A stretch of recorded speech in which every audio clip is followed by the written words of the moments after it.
जब गुजरात की बात आती है, जो अहमदाबाद के near by Dholera smart city को एस्टेब्लिश किया जा रहा है, मैन्युफैक्चरिंग, लॉजिस्टिक, ग्लोबल इन्वेस्टमेंट की बात होती है, बहुत बड़ा प्रोजेक्ट है।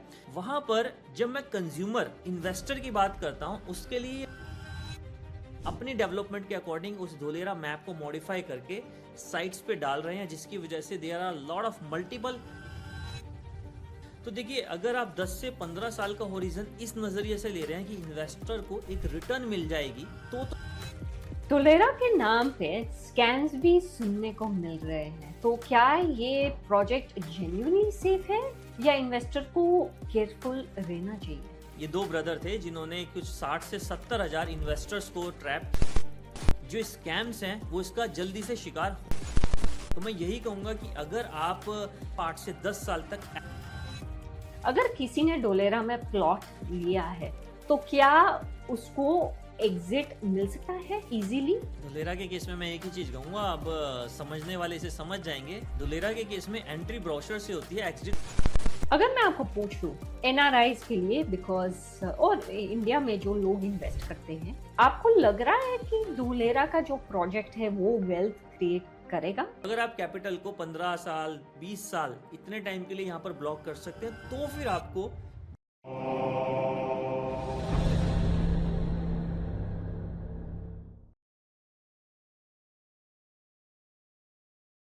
धुलेरा इंडिया का नेक्स्ट दुबई या सबसे बड़ा रियल एस्टेट हाइप? आज सच जानेंगे। धुलेरा स्मार्ट सिटी को इंडिया का नेक्स्ट दुबई बोला जा रहा है। आपके हिसाब से ये रियल अपॉर्चुनिटी है या ओवर हाइप स्टोरी, रजत जी? देखिए, दुबई बोलना फ्री है, दुबई बनाना महंगा पड़ता है। एक्चुअली अगर मैं धुलेरा की बात करूं तो ऑब्वियसली धुलेरा गवर्नमेंट का प्रोजेक्ट है, डीएमआईसी का पार्ट है, जो दिल्ली मुंबई इंडस्ट्रियल एरिया है उसका एक पार्ट हो गया। बट जब गुजरात की बात आती है, जो अहमदाबाद के near by Dholera smart city को एस्टेब्लिश किया जा रहा है, मैन्युफैक्चरिंग, लॉजिस्टिक, ग्लोबल इन्वेस्टमेंट की बात होती है, बहुत बड़ा प्रोजेक्ट है। वहाँ पर जब मैं कंज्यूमर इन्वेस्टर की बात करता हूँ, उसके लिए ये डिफ्रेंशिएट करना बहुत डिफिकल्ट हो जाता है कि ये जो धुलेरा प्रोजेक्ट है रियल मायने में कहाँ पर विजिबल है। अब इसके अंदर एक एसआईआर जोन भी आता है, जिसके अंदर स्पेशल इन्वेस्टमेंट रीजन बनाया गया है, जिसके अंदर आपको टैक्स बेनिफिट मिलते हैं, इंफ्रास्ट्रक्चर बेनिफिट मिलते हैं, बहुत सारी चीज़ें हैं। तो जब आप इसको दुबई, गुरुग्राम, मुंबई जैसे एस्टेब्लिश एक स्मार्ट सिटी से कंपेयर करते हैं, तो वहाँ पर मुझे कंपैरिजन थोड़ा सा बायस लगता है, जिसकी हम आगे डिफरेंट पैरामीटर्स पे चर्चा करेंगे। तो मैं ये नहीं कहूँगा कि दुबई धुलेरा जो है आने वाला दुबई है, ये वक्त ही बताएगा, जिसको मैं बहुत लंबा मानता हूँ, कोई छोटा स्पैन नहीं मानता। धुलेरा के नाम पे स्कैम्स भी सुनने को मिल रहे हैं। तो क्या ये प्रोजेक्ट जेन्युइनली सेफ है या इन्वेस्टर को केयरफुल रहना चाहिए? श्रुति जी, प्रोजेक्ट सेफ हो सकता है, पर बेचने वाला हमेशा सेफ नहीं होता। अब अगर मैं बात करूं, अभी रिसेंटली एक स्कैम की जब बात कर रहे हैं, तो स्कैम की अगर मैं वैल्यू बताऊंगा तो 2600 से 2700 करोड़ का वो रियल एस्टेट स्कैम था धुलेरा का। और जो दो भाई थे, इसमें सुभाष और रणवीर बिजरानिया, ये दो ब्रदर थे जिन्होंने कुछ 60 से 70 हजार इन्वेस्टर्स को ट्रैप किया था। और नेक्सा एवरग्रीन के नाम से शायद उन्होंने कोई कंपनी 2017 या 2015 में रजिस्टर करी थी, अप्रैल 2017 में करी थी शायद रजिस्टर। और इसके दौरान उन्होंने जो है इतना ह्यूज एक स्कैम किया था। तो मैं हमेशा कहता हूँ कि प्रोजेक्ट कभी भी जब ये देखिए ना, जब इस पर गवर्नमेंट का ठप्पा लग चुका है, तो प्रोजेक्ट कैसे गलत हो सकता है। अब जो उस प्रोजेक्ट को बेच रहे हैं, वो किस कमिटमेंट के साथ बेच रहे हैं, किस प्रोमिस के साथ बेच रहे हैं। नॉर्मल ये बोलने पे आता है कि भाई यहाँ पर आप 5 लाख इन्वेस्ट कर दीजिए, 10 लाख का प्रोजेक्ट है, 5 लाख अभी दे दिए, 5 लाख पे अभी से आपको रिटर्न मिलना शुरू हो जाएगा, और रिमेनिंग 5 लाख आप तसल्ली से 4-5 सालों में दे दीजिएगा। तो जब बात फिक्स्ड रिटर्न की आ जाती है, बात जब आपको हाई प्रोमिस की आ जाती है, हाई होप की आ जाती है, वो गलत है, वो एक सबसे बड़ा स्कैम है। धुलेरा प्रोजेक्ट स्कैम नहीं है, उसको आप किस नज़रिए से बेच रहे हैं। देखिए, मैं हमेशा कहता हूँ गलती बेचने वाले की नहीं है, वो तो जाल बिछा के बैठा है कि मछली आएगी फंसेगी। गलती कंज्यूमर की है, गलती इन्वेस्टर की है, जो हाई होप में आके जल्दबाजी में बिना किसी रिसर्च के डिसीजन ले लेता है। और जब बात धुलेरा की आती है, तो सबसे बड़ी रिसर्च यहाँ पर यह है उसकी ज्योग्राफिकल बाउंड्रीज, वो सेट करना, क्योंकि धुलेरा के नाम पे SIR के बाहर की जो लैंड है उसको बेचा जा रहा है, जिसका आने वाले टाइम में धुलेरा स्मार्ट सिटी से कोई लेना देना नहीं है। हम्म अगर कोई आज धुलेरा विजिट करे तो उसको एक्चुअल ग्राउंड पे क्या दिखेगा? डेवलपमेंट विजिबल है या अभी भी मोस्टली एम्प्टी लैंड है रजत जी?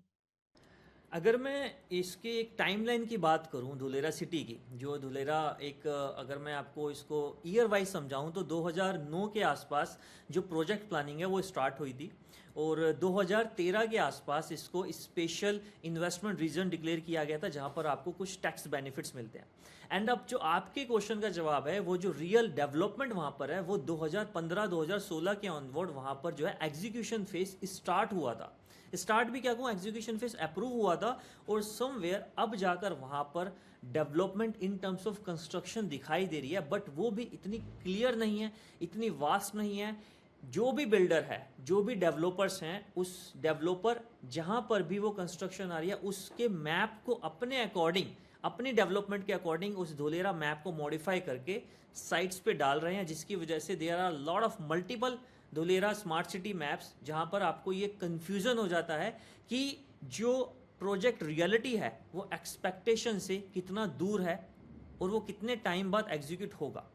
ओके, तो ये 10-15 साल का प्रोजेक्ट है एक्चुअल प्रोजेक्ट जो हम बात कर रहे हैं, क्योंकि जैसे आपने कहा मैप्स चेंज हो रहे हैं, तो हम एक्चुअल मैप कहाँ से पहले ढूंढ सकते हैं और कितने साल का ये विजन है? देखिए, अगर एक्चुअल मैप की बात करूं तो इसके कोई बहुत ज़्यादा सोर्स अवेलेबल नहीं है एक्चुअल मैप के। और दूसरी बात, अगर मैं ये कहूं कि आपने कहा क्या ये 10 से 15 साल का हॉरिजन है, तो देखिए, अगर आप 10 से 15 साल का हॉरिजन इस नज़रिए से ले रहे हैं कि इन्वेस्टर को एक रिटर्न मिल जाएगी, तो 10 से 15 साल का एक जो हॉरिजन है वो एक ऑप्टिमिस्टिक टाइमलाइन कहलाती है, जो ठीक है, एक इस नज़रिए से आप इसको इन्वेस्ट कर सकते हैं।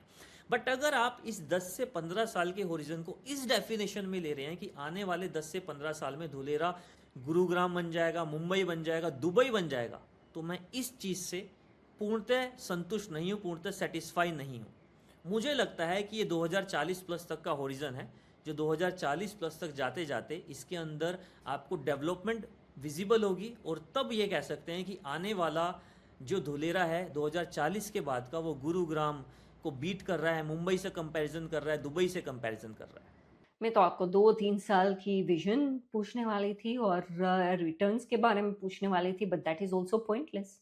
धुलेरा कोई शॉर्ट टर्म गेम नहीं है, ये आपके पेशेंस को टेस्ट करता है। तो अगर आप प्राइस मूवमेंट ज़्यादा स्पेकुलेटिव ड्राइवन है, बहुत ज़्यादा जल्दी रिटर्न मांगते हैं, तो धुलेरा 5 साल के लिए भी मैं ये कहूँगा कि बहुत शॉर्ट टर्म है। एंड यूज़र डिमांड यहाँ पर जो है अभी एब्सोल्युटली एब्सेंट है, रेंटल इकोसिस्टम एब्सेंट है। तो जब आप क्विक माइंड्स ये प्रॉफिट माइंडसेट के साथ आते हैं कि आपको क्विक प्रॉफिट चाहिए, तो फिर धोलेरा आपके लिए नहीं है। प्रैक्टिकल सवाल पूछती हूँ सर, अगर किसी ने डोलेरा में प्लॉट लिया है तो क्या उसको एग्जिट मिल सकता है इजीली या लिक्विडिटी इश्यू आता है? धुलेरा के केस में मैं एक ही चीज़ कहूँगा, अब समझने वाले इसे समझ जाएंगे। धुलेरा के केस में एंट्री ब्रोशर से होती है, एग्जिट बायर से, और मुझे नहीं लगता धुलेरा में बायर अवेलेबल है। हाँ, कंपनी के ब्रोशर्स बहुत अवेलेबल हैं जो आपको प्रोजेक्ट बेच सकते हैं, बट जब बात सेकेंडरी मार्केट की आती है, रीसेलिंग की आती है, स्पेशली जो रिटेलर्स के पास प्लॉट आ गए हैं, तो मुझे नहीं लगता कि उन प्लॉट्स की रीसेलिंग की डिमांड अभी वहाँ पर है, क्योंकि कोई एक्चुअल यूज़र वहाँ पर अभी है ही नहीं। तो लिक्विडिटी का चैलेंज बहुत हाई है वहाँ पर। मुझे नहीं लगता कि लिक्विडिटी इतनी ज़्यादा होगी वहाँ पर, आप इजीली उस प्लॉट को लेके इन्वेस्टमेंट को आप लिक्विडेट कर सकते हैं। सर, ये स्मार्ट सिटी बोला जाता है और पहले भी स्मार्ट सिटी प्रोजेक्ट्स अनाउंस हुए हैं, तो उसमें भी एग्जीक्यूशन स्लो रहा है या Dholera is an exception here?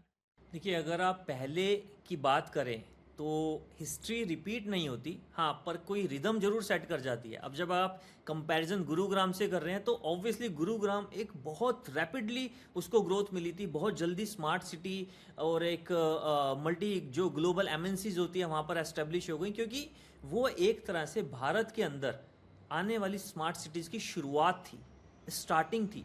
अब जो है बहुत प्रोजेक्ट टाइमलाइन में है, और इंडिया में काफ़ी सारे जो स्मार्ट सिटी प्रोजेक्ट हैं वो ऑलरेडी स्लो हुए हैं, उनमें ऑलरेडी एग्जीक्यूशन स्लो है। पॉलिसी स्ट्रांग होती हैं पर जो ग्राउंड के अंदर अडॉप्शन होता है उसमें टाइम लग जाता है। तो मुझे ये लगता है कि जो धोलेरा की बात आती है तो ये थोड़ा सा रिस्की प्रोजेक्ट है अगर आप शॉर्ट टर्म के लिए ले रहे हैं। और जब बात स्मार्ट सिटीज़ की आती है, अपना टाइम आएगा धुलेरा का भी, और धुलेरा भी स्मार्ट सिटी बन जाएगी। बट मुझे नहीं लगता कि हिस्टोरिकली जितनी जल्दी गुरुग्राम वगैरह मुंबई एस्टेब्लिश हुए हैं, इतनी जल्दी धुलेरा एस्टेब्लिश हो पाएगा। ऑलरेडी देखिए ना, 2009 का प्लान है, 2025-26 में हम बात कर रहे हैं। इन 16 सालों के दौरान कोई ऐसी मेजर कंस्ट्रक्शन वहाँ पर देखने को नहीं मिली है जो मैप के ऊपर विजिबल हो। मैं ये जानना चाहती हूँ स्मार्ट सिटी का डेफिनेशन क्या है इंडिया में, और मैं इस वजह से पूछ रही हूँ बिकॉज माय थिंकिंग इज कि when you announce a project like this and it has fantastic government backing from what I hear, तो there would be a fast process, लेकिन ये तो डिले पे डिले हो रहा है। तो पहले तो हमको ये बताइए what is your definition and understanding of this smart city and why it's so slow government banking के साथ भी। देखिए, जब अगर मैं मुंबई का एग्जांपल लूँ तो मुंबई को अनप्लान्ड सिटी बोला जाता है। मुंबई क्या है, जो फेजेस में एस्टेब्लिश हुआ है, जहाँ मुंबई के अंदर रिक्वायरमेंट जनरेट हुई वहाँ पर उसे एस्टेब्लिश कर दिया गया। और इसीलिए देखिए, मुंबई को भी अब धीरे धीरे दोबारा से रिवाइव करने की कोशिश हो रही है। वहाँ पर आप देखें तो वहाँ पर भी बहुत सारी डेवलपमेंट हो रही है। जब बात स्मार्ट सिटीज़ की आती है तो सबसे बड़ा जो चैलेंज रहता है इंडिया के अंदर, इंफ्रास्ट्रक्चर चैलेंज। तो एक मेगा इंफ्रास्ट्रक्चर वहाँ पर सेट हो रहा है। So this is the definition of smart city, जिसके अंदर हाईवेज एंड कॉरिडोर्स और वहाँ पर इंडस्ट्रियलाइजेशन कॉरिडोर, तो ये सारी चीज़ें जो हैं वहाँ पर पहले से ही, यानी कि सिटी के स्टार्टिंग से ही उसे एस्टेब्लिश किया जा रहा है, ताकि आने वाले टाइम में अप्रोक्सीमेटली अगर मैं बात करूं तो डेकेड्स, यानी मतलब 100 ईयर्स तक वहाँ पर किसी भी तरह का कोई चैलेंज देखने को नहीं मिलेगा। चाहे वो चैलेंज किसी भी तरह का हो, रिलेटेड टू बिजनेस हो, रिलेटेड टू इंडस्ट्रियलाइजेशन हो, या फिर वहाँ पर किसी जो मल्टी स्टोरी बिल्डिंग्स है उससे रिलेटेड हो। तो वहाँ पर जो है आपको सारी चीज़ें स्टार्टिंग से ही एस्टेब्लिश मिलेंगी, जैसे कि हम दुबई जैसे शहरों में देखते हैं, ताकि ग्लोबल इन्वेस्टमेंट को वहाँ पर अट्रैक्ट किया जा सके। सो ऐसी स्मार्ट सिटी जो है एस्टेब्लिश करने की वहाँ पर तैयारी चल रही है। अब रिसेंटली सेमीकंडक्टर प्लांट्स और डेटा सेंटर्स की बात हो रही है रजत जी, और इसकी जो प्रोजेक्ट्स है वो sort of they're getting pushed through the government a lot quicker. तो ये आपको लग रहा है कि will change the timeline या will change the reality on timelines? मैं इस वजह से पूछ रही हूँ क्योंकि एनआरआईज भी बहुत ढूंढ रहे हैं सेकेंडरी ऑप्शन फ्रॉम दुबई। जब से वॉर शुरू हुआ है तो वो भी ढूंढ रहे हैं नए नए प्रोजेक्ट्स इन्वेस्ट करने के लिए। देखिए, ऑब्वियसली हर एक जो प्रोजेक्ट होता है उसके अंदर ड्यूरिंग द कंस्ट्रक्शन भी जो भी इंटरनेशनल लेवल पे, ग्लोबल लेवल पे या डोमेस्टिक लेवल पे चेंजेस आ रहे होते हैं, उसको कोशिश करी जाती है कि टाइमली अडेप्ट किया जाए, टाइमली उसके अंदर चेंजेस इंप्लीमेंट करी जाए। अब जैसा कि आपने कहा कि ग्लोबल लेवल पे अगर दुबई की बात करें, जिसको एक रियल एस्टेट कंट्री माना जाता है, वहाँ पर सबका ड्रीम होता है कि वहाँ पर एस्टेब्लिश होना, वहाँ पर बिजनेस को लेना, वहाँ पर चैलेंज आ रहा है कि वहाँ से इन्वेस्टमेंट जो है विड्रॉ हो रही है। तो ऑब्वियसली इस अपॉर्चुनिटी को, जो वहाँ के लिए एक ड्रॉबैक बन गया है, इसको यहाँ पर एक अपॉर्चुनिटी के तौर पर देखा जाएगा और समहाउ वो इन्वेस्टमेंट शिफ्ट भी हो रहा है। हालांकि ये अभी कोई ट्रांसपेरेंट ऐसे डाटाज अवेलेबल नहीं है कि वहाँ से कितना इन्वेस्टमेंट विड्रॉ हो रहा है और यहाँ पर कितना इन्वेस्टमेंट शिफ्ट हो रहा है। बट कोशिश यही है कि जैसे जैसे ये स्मार्ट सिटी बने, और अगर मैं इंडिया की बात करूँ, गवर्नमेंट पॉलिसीज़ की बात करूँ, उसके अंदर भी डे बाय डे ऐसी रैपिड ग्रोथ वहाँ पर इम्प्लीमेंट करने की कोशिश करी जा रही है, कि ताकि वो जो सिटी है वो जल्दी से एस्टेब्लिश हो जाए। और इसके अंदर टाइम टू टाइम नए प्रोजेक्ट्स भी ऐड ऑन हो रहे हैं। जैसे कि अगर मैं अहमदाबाद के साथ में बात करूं, गांधीनगर की बात करूं, मैं पुणे की बात करूं, तो ये प्रोजेक्ट जो है टाइम के साथ साथ बड़ा भी होता जा रहा है, और टाइम के साथ साथ जो नॉर्मल पब्लिक है उसके साथ साथ उससे बिजनेसमैन के लिए भी अपॉर्चुनिटी जो है वो देता जा रहा है।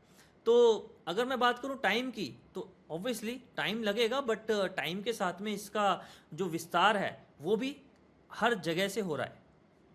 हम्म, तो अगर मैं आपको पूछूं कि लैंड खरीदते वक्त सबसे बड़ा रिस्क क्या होगा ये प्रोजेक्ट में? क्या लीगल टाइटल होगा, ज़ोनिंग इश्यूज़ या डेवलपर फ्रॉड? अभी अभी के लिए what is the biggest risk? अगर मैं देखिए इसे इन्वेस्टमेंट के तौर पे बात करूं तो बिगेस्ट रिस्क यही है कि यहाँ पर जितने भी प्रोजेक्ट्स हैं उसकी क्लियर डेफिनेशन सेट नहीं है। और यहाँ पर सबसे ज़्यादा कोशिश ज़्यादा से ज़्यादा इन्वेस्टमेंट को अट्रैक्ट करने की जा रही है।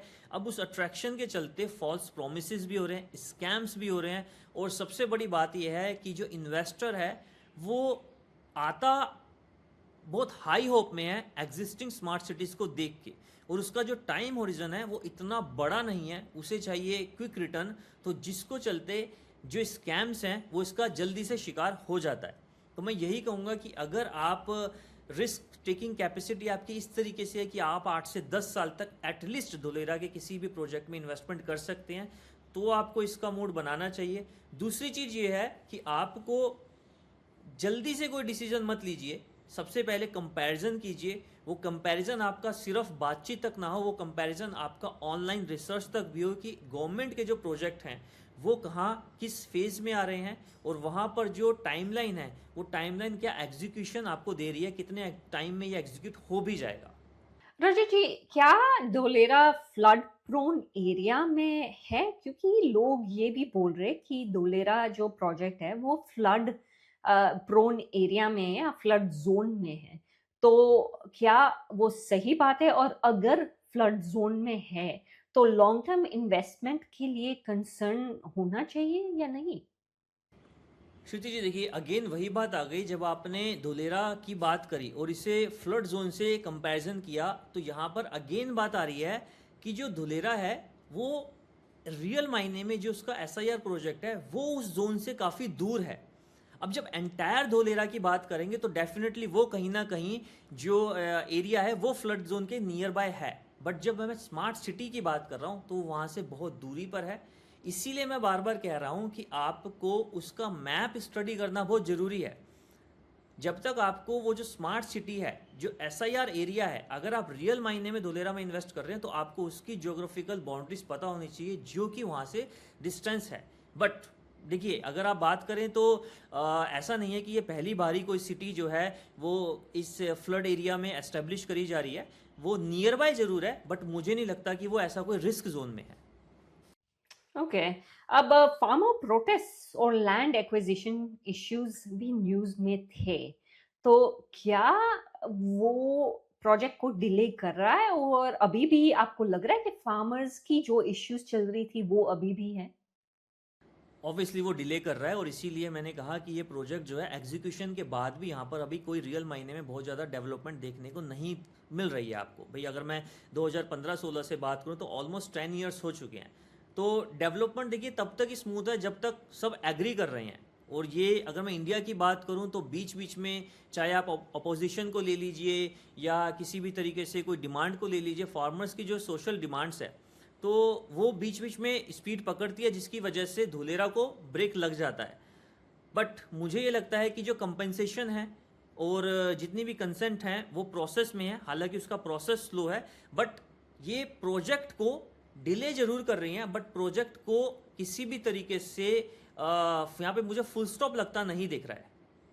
अगर मैं आपको पूछूं एनआरआईज के लिए, बिकॉज और इंडिया में जो लोग इन्वेस्ट करते हैं, आपको लग रहा है कि धुलेरा का जो प्रोजेक्ट है वो वेल्थ क्रिएट करेगा? ऑब्वियसली देखिए, ये तो वेल्थ क्रिएट होगी होगी। बात यहाँ पर गेम सिर्फ पेशेंस की है कि आप यहाँ पे कितना पेशेंस करेंगे। वो पेशेंस चाहे आप एनआरई हैं या फिर आप डोमेस्टिक इन्वेस्टर हैं। और अगर आप अर्ली स्टेज के अंदर एक हाई इन्वेस्टमेंट के साथ में यहाँ पर आ रहे हैं, बट वो इन्वेस्टमेंट आपकी लॉन्ग टर्म होल्डिंग नहीं है और आपको कैश फ्लो की रिक्वायरमेंट भी है, कैपिटल ब्लॉक नहीं करना चाहते, तो फिर मैं यही कहूँगा कि आप नुकसान उठा सकते हैं। तो ये आपके लिए दिक्कत हो सकता है। आउटकम जो भी है आपके एग्जीक्यूशन पे डिपेंड करते हैं कि आप यहाँ पर कितने टाइम के लिए कैपिटल को ब्लॉक कर सकते हैं। और अगर आप कैपिटल को 15 साल 20 साल इतने टाइम के लिए यहाँ पर ब्लॉक कर सकते हैं तो फिर आपको बहुत हैंडसम वेल्थ क्रिएशन यहाँ पर हो सकता है। तो फिर ये आपके लिए एक मल्टी बैगर जैसे शेयर मार्केट में कहा जाता है, तो फिर ये आपके लिए वो साबित हो सकता है। राजू जी, अगर आपके पास कोई एनआरआई आता है और या आती है, तो if they come to you और आपको पूछे कि as an NRI, what should I be most careful about? Agar you look at me, somebody living in Australia, uh, मेरी first thought यही होती है कि I would need to go there before I put any money down, because मैं किनसे किससे बात कर रही हूँ और कैसे बात कर रही हूँ मुझे नहीं पता. मैं यहाँ से तो पैसे नहीं डाल सकती हूँ क्योंकि I don't know whether to trust individuals. तो would you agree with that assessment? नहीं, देखिए, अगर आप कोई ऑनलाइन इन्वेस्टर हैं और आपने बिल्कुल सही कहा कि जैसे कि आपने कहा कि भाई आप इन पर्सन फिजिकली वहाँ पर जो है विजिट करते हैं, अपना पूरा इंफ्रास्ट्रक्चर देखते हैं, आसपास की लैंड एनालिसिस करते हैं, क्या वहाँ पर फैसिलिटियाँ आने वाले 10 से 15 साल में वहाँ पर क्या ग्रोथ हो सकती है. जब तक आप इन चीज़ों को एनालाइज नहीं करते, और ये एनालिसिस ऑनलाइन कंप्लीट हो ही नहीं सकता जब तक आप वहाँ पर नहीं जाते हैं, तो फिर मैं यही कहूँगा धुलेरा एक थ्रिल जरूर हो सकता है आपके लिए, एक एडवेंचरस इन्वेस्टमेंट हो सकती है, बट ये कोई ज़रूरी नहीं है कि वो आपको फ्रूटफुल रहे भी या नहीं रहे. तो इसीलिए जब तक आप रियल मायने में उसको फील नहीं कर रहे, वहाँ पर आप जा नहीं रहे हैं, आप वहाँ पर ये नहीं देख रहे कि आपको किस तरीके से वो इन्वेस्टमेंट मैच्योर करनी है, आपको रीसेल करनी है. जैसा कि अभी सबसे बड़ी बात आपने पूछी थी, क्या अगर वहाँ पर आज की डेट में कोई एनआरआई इन्वेस्टमेंट कर लेता है, और एनआरआई के लिए बार बार विजिट करना तो पॉसिबल है नहीं, तो क्या वो ऑस्ट्रेलिया में रह के या देश विदेश में कहीं पर भी रह के क्या वो उसे लिक्विडेट कर पाएगा? अगर ये कहा जाए कि आपने धुलेरा में इन्वेस्टमेंट किया और इस इन्वेस्टमेंट के अंदर आपको 10% 12% इंक्रीमेंट मिल भी गया, बट आप उसे लिक्विडेट कर ही नहीं पा रहे, तो ऐसा इंक्रीमेंट किस फायदे का? वो कैसे आप उसको कैश फ्लो में प्रॉफिट को कन्वर्ट करेंगे? तो ये सारे फैक्टर्स जो हैं, आपको इन फैक्टर्स पे क्लियरिटी तभी मिलेगी जब आप वहाँ पर ठीक से एनालिसिस कर लेंगे. और मुझे लगता है कि जो धुलेरा प्रोजेक्ट है वो अभी एट प्रेजेंट बहुत रिस्की है, और जो कंजर्वेटिव इन्वेस्टर्स हैं उनके लिए ये मार्केट प्रिडिक्टेबल नहीं है. अगर मैं बात करूं, जैसे कि अगर मैं एट प्रेजेंट बात करूं, मैं दिल्ली से हूं, नॉर्थ वेस्ट दिल्ली से हूं, तो मुझे लगता है जो आपकी लोकल मार्केट है वहाँ पर आपको इन्वेस्ट करना चाहिए. अगर आप 4 से 5 साल के लिए इन्वेस्टमेंट कर रहे हैं, धुलेरा के लिए फिर इन्वेस्टमेंट करना ठीक ऑप्शन नहीं है. What is your definition of local market पहले तो, और दूसरी बात, आप लिक्विडिटी की बात कर रहे हैं. अगर डोलेरा प्रोजेक्ट एक्चुअली बिल्ड हो जाता है और it is, you see buildings coming up, तो तभी लिक्विडिटी क्राइसिस होगी टू एग्जिट, या do you feel that it will be more resolved? कभी भी कंस्ट्रक्शन कितने फेज पर है उससे लिक्विडिटी नहीं नापी जाती है. लिक्विडिटी नापी जाती है कि वहाँ पर एंड यूज़र है या नहीं है. देखिए, अगर मैं आज की डेट में जो ये वॉर छिड़ी है, अगर मैं आज की डेट में गुरुग्राम की बात करूँ, जो हमारे नियर बाय मार्केट हो गई, वहाँ पर भी लिक्विडिटी नहीं है, जबकि वहाँ पर तो नए प्रोजेक्ट्स आ रहे हैं. हर नुक्कड़ पे, हर गली के एंड पे आपको प्रोजेक्ट मिल जाएगा, वहाँ पर नया बिल्डर आते हुए. बट फ़ायदा क्या है ऐसी इन्वेस्टमेंट का जब आप उसे अपना लिक्विडेट कर ही नहीं सकते, उस प्रॉफिट को आप मैच्योर ही नहीं कर सकते. तो ऐसी इन्वेस्टमेंट कभी भी कंस्ट्रक्शन से, और वो कितने फेज पर है उससे नहीं नापी जाती. अगर मान लीजिए वहाँ पर मल्टी स्टोरी बिल्डिंग कंस्ट्रक्ट भी हो गई, मान लीजिए वहाँ पर कमर्शियल बिल्डिंग कंस्ट्रक्ट ही नहीं हो गई, और फिर वहाँ पर एंड यूज़र है ही नहीं, उसको कंज्यूमर ही नहीं है, सिर्फ इन्वेस्टर है, तो फिर वहाँ पर जो रियल डिमांड है वो तो एब्सेंट ही रहेगी ना. और ऐसे में हमेशा लिक्विडिटी क्रंच देखा गया, जो एट प्रेजेंट गुरुग्राम में देखने को मिल रहा है. तो मुझे यही लगता है कि अगर आप बार बार वही घूम फिर के बात आ जाती है कि अगर आप ये चाह रहे हैं कि वहाँ पर इन्वेस्ट किया जाए और फिर छोटे से टाइम बाद प्रॉफिट अर्न करके वहाँ से खिसक लिया जाए, तो फिर धुलेरा में आपका कैपिटल जो स्टक हो सकती है, दिक्कत हो सकती है. क्योंकि वहाँ पर मुझे नहीं लगता कि आने वाले 7 से 8 साल में, 10 साल में आपको जो है लिक्विडिटी फ्लो इतना मिलेगा कि आप इजीली वहाँ से जो है एग्जिट कर सकें. मुझे लग रहा है, and this is for the future, this is my view, कि Gujarat is a state that has a lot of people moving there, और वो इस वजह से क्योंकि जैसे उसका इंफ्रास्ट्रक्चर बिल्ड हुआ है, टेक्नोलॉजी हब्स बहुत आ चुके हैं. There is also that gift city, I think it's around in Gujarat as well. तो there will always be a demand. Yes, I agree कि धुलेरा प्रोजेक्ट अभी स्टार्ट नहीं हुआ है, but do you feel there is a massive difference between that and Gurugram as you explain it? देखिए, अगर मैं गुजरात की बात करूं, तो गुजरात में वैसे भी अगर आप कंपैरिजन करेंगे तो प्रॉपर्टी एप्रिसिएशन बहुत ज़्यादा बहुत जल्दी कभी नहीं मिला है। और दूसरी बात अगर मैं बात करूं जो गुरुग्राम की, तो देखिए प्रॉपर्टी में हमेशा जो है ना एक साइकिल होती है। और जैसा कि अगर आप दुबई की हम स्टार्टिंग में बात कर रहे थे, दुबई जो है 2002 में वहाँ पर रियल एस्टेट बिजनेस स्टार्ट हुआ था। उसके बाद उसने 2008 तक बहुत अच्छा रिटर्न दिया। फिर 2008 के बाद जो है फिर वो 3 साल के लिए बाजार ठप हो गया। फिर 2013 के आसपास उठा, फिर 2015-16 में ठप हो गया, और फिर 2021 में वो बाजार चला, और अब फिर से वो जो बाजार जो है वहाँ पे 30-35% डाउन आया हुआ है। तो देखिए जो साइकिल है जहाँ एस्टेब्लिशमेंट हो चुकी है वहाँ पर भी आपको अप एंड डाउन देखने को मिल रहे हैं। धुलेरा की हम जो बात कर रहे हैं वो तो अभी स्टार्ट ही नहीं हुआ, वो तो अभी शुरू ही नहीं हुआ। तो आप सोचिए ना कि वो कितना दूर है अभी की ऑनगोइंग कंस्ट्रक्शन या ऑनगोइंग रियल एस्टेट बिजनेस से। तो अगर आप बहुत लंबी गेम खेलना चाहते हैं, और मैं तो सिंपल शब्द में कहूँगा, अगर आप गेम अपनी आने वाली नेक्स्ट जनरेशन के लिए खेलना चाहते हैं तो धुलेरा आपके लिए है। अगर आप उस प्रॉफिट को खुद से एंजॉय करना चाहते हैं तो फिर भूल जाइए। और इस बात से भी मैं डिनाई नहीं कर रहा कि धुलेरा वेल्थ क्रिएशन नहीं कर पाएगा, ये प्रोजेक्ट फेल हो जाएगा। इंडिया का हो सकता है आने वाला सबसे बड़ा प्रोजेक्ट हो, सबसे स्मार्ट प्रोजेक्ट हो, बट एक जो मतलब रातों रात बात बन जाए वो नहीं है। It will take time.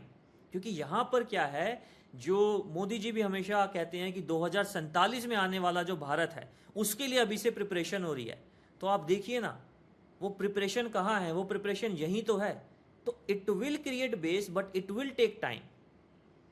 तो यहाँ पर मैं यही कहूँगा बार बार कि आपको थोड़ा सा जो है वेट एंड वॉच वाली सिचुएशन है। कोई ये चुटकी बजा देने वाली गेम नहीं है जो आपकी 3-4 साल में सॉल्व हो जाएगी। आई सपोज आपने मेरा जो आखिरी सवाल है उसका जवाब तो दे दिया है, लेकिन मैं आपको फिर से पूछने वाली हूँ ये, मुझे धुलेरा में इन्वेस्ट करना चाहिए या नहीं? तो आपका ऑनेस्ट नो हाइप आंसर क्या होगा? अब I am thinking of this in not in the NRI way, I am thinking of an Indian investor जिसके पास थोड़ा एक्स्ट्रा कैश है और वो इन्वेस्ट करना चाहते हैं। आपने कहा आने वाले सवाल का जवाब दिया। वो प्रोफेशन से एस्ट्रोलॉजर हूँ, थोड़ा सा एस्ट्रोलॉजी बाहर आ ही जाती है कहीं ना कहीं। सवाल जान लिया मैंने आपका। तो देखिए धुलेरा में ऑब्वियसली आपने कहा, और मैं आपको बताऊं कि धुलेरा के लिए मैं भी कैलकुलेशन करता रहता हूँ इन्वेस्टमेंट की। और जब बात चाहे एनआरआई की हो, डोमेस्टिक इन्वेस्टर की हो, रिटेल इन्वेस्टर की हो, या फिर कोई कमर्शियल इन्वेस्टमेंट करना चाहता है, कोई उसको कंज्यूम करना चाहता है प्रॉपर्टी को, किसी भी तरह से अगर आप धुलेरा में पैसा डाल रहे हैं तो ये बात समझ लीजिए कि जो अपॉर्चुनिटी है सिर्फ आप सुनकर किसी के कहने पर विश्वास कर कर वहाँ पर पैसा ना लगाइए। बात दोनों है कि मैं ये भी नहीं कह रहा कि वहाँ पर पैसा ना लगाइए, और ये भी नहीं कह रहा कि मेरे कहने पर, हो सकता है मेरा कैलकुलेशन मेरा एनालिसिस कुछ और हो और आपकी ज़रूरत कुछ और हो। मैं ये नहीं कह रहा कि मेरा एनालिसिस गलत है, बट मैं ये कह रहा हूँ कि मेरा एनालिसिस हो सकता है आपकी ज़रूरत पे फिट ना बैठे। इसीलिए आप अपनी ज़रूरत के अनुसार, अपनी कैपिटल के अनुसार, वो कैपिटल आप कितने टाइम के लिए स्टे कर सकते हैं, एंड सबसे बड़ी बात वो कैपिटल, जैसा कि आपने कहा कि आपके पास पैसा तो फ्री है, बट क्या आपने ये कंपेयर किया है कि आपके नियर बाय मार्केट में या आपको और कहीं अपॉर्चुनिटी जो मिल रही है, कहीं वो उतने ही पैसे में उतने ही समय में कहीं आपको ज़्यादा या अच्छी या सेफ रिटर्न तो नहीं दे रही है? ये कंपैरिजन आपको जरूर कर लेना चाहिए। क्योंकि आजकल क्या होता है, जो हमारे कानों में शब्द पढ़ते रहते हैं हम उसकी तरफ बहुत जल्दी अट्रैक्ट हो जाते हैं। तो धुलेरा धुलेरा बहुत हाइप पे है, बहुत जगह चल रहा है, आपको इनकी होर्डिंग्स, यूट्यूब इन्फ्लुएंसर्स, वीडियोस बहुत मिलेंगी, बट आपकी ज़रूरत के हिसाब से वो कहाँ फिट बैठ रही हैं, यही सही एनालिसिस है। और इसको कर लेना सबसे ज़्यादा समझदारी है before investing in any real estate project. Thank you Raja ji. Thank you so much Shruti ji. And अगर फिर भी अगर आपके माइंड में कोई क्वेश्चन है, आप अगर ऑलरेडी धुलेरा के अंदर इन्वेस्ट कर चुके हैं या करना चाह रहे हैं, तो कमेंट कीजिए, and I will be really very happy to answer those question. Thank you so much. Thank you.